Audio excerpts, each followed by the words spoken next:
اعوذ باللہ من الشیطان الرجیم بسم اللہ الرحمن الرحیم رب اشرح لی صدری ویسر لی امری واحلل عقدۃ من لسانی یفقہوا قولی۔ بکھرے موتی دوسرا حصہ، عورتوں کے بارے میں اللہ سے ڈرتے رہو۔ صحیح مسلم میں حضرت جابر رضی اللہ عنہ سے روایت ہے کہ رسول اللہ صلی اللہ علیہ وسلم نے حجۃ الوداع کے اپنے خطبے میں فرمایا، لوگوں عورتوں کے بارے میں اللہ سے ڈرتے رہو، تم نے اللہ کی امانت سے انہیں لیا ہے اور اللہ کے کلمے سے ان کی شرمگاہوں کو اپنے لیے حلال کیا ہے۔ عورتوں پر تمہارا یہ حق ہے کہ وہ تمہارے فرش پر کسی کو نہ آنے دیں جس سے تم ناراض ہو۔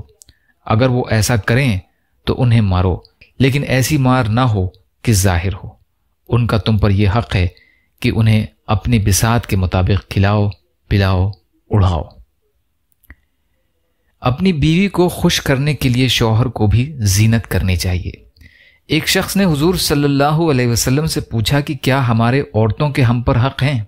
آپ صلی اللہ علیہ وسلم نے فرمایا، جب تم کھاؤ تو اسے بھی کھلاؤ، جب تم پہنو تو اسے بھی پہناؤ، اس کے منہ پر نہ مارو، اسے گالیاں نہ دو، اس سے روٹ کر اور کہیں نہ بھیج دو، ہاں گھر میں ہی رکھو۔ اسی آیت کو پڑھ کر حضرت ابن عباس رضی اللہ عنہ فرمایا کرتے تھے کہ میں پسند کرتا ہوں کہ اپنی بیوی کو خوش کرنے کے لیے میں بھی اپنی زینت کروں، جس طرح وہ مجھے خوش کرنے کے لیے اپنا بناؤ سنگار کرتی ہے۔ نوٹ: جو آنکھ کو نہ لگے وہ دل کو کیا لگے، یعنی جسے آنکھ قبول نہ کرے اسے دل کیسے قبول کرے۔ تفسیر ابن کثیر۔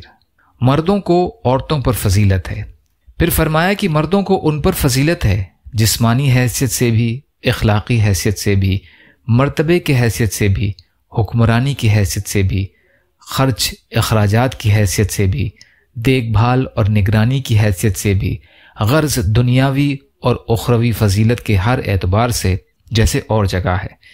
یعنی مرد عورتوں پر سردار ہے۔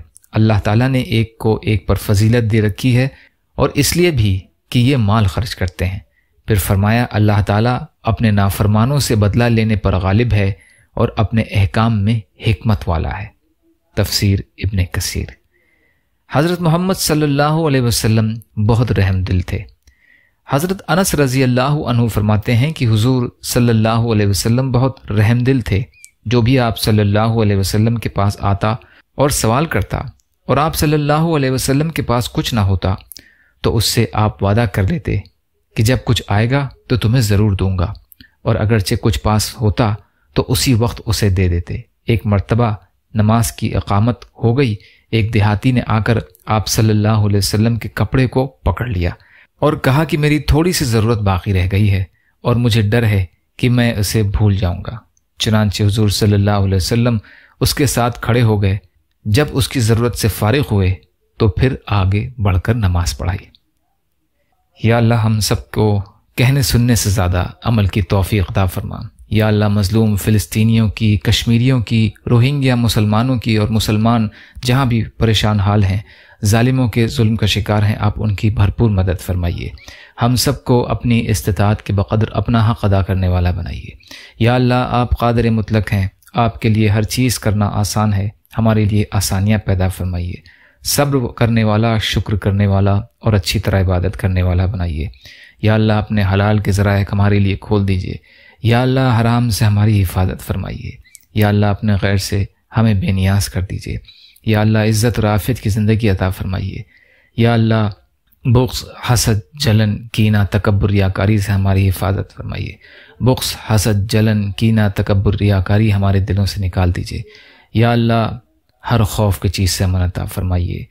جنت کا راستہ آسان کر دیجیے، جہنم کے راستوں سے آڑ کر دیجیے۔ جو مانگا وہ بھی عطا کر دیجیے، جو مانگنے سے رہ گئے وہ بھی عطا فرما دیجیے۔ اللہم لا تسلط علینا من لا یرحمنا ولا یخافک فینا، اللہم اجرنی فی مصیبتی واخلف لی خیرا منہا، ربنا تقبل منا انک انت السمیع العلیم برحمتک یا ارحم الراحمین، لا الہ الا اللہ محمد رسول اللہ۔ السلام علیکم۔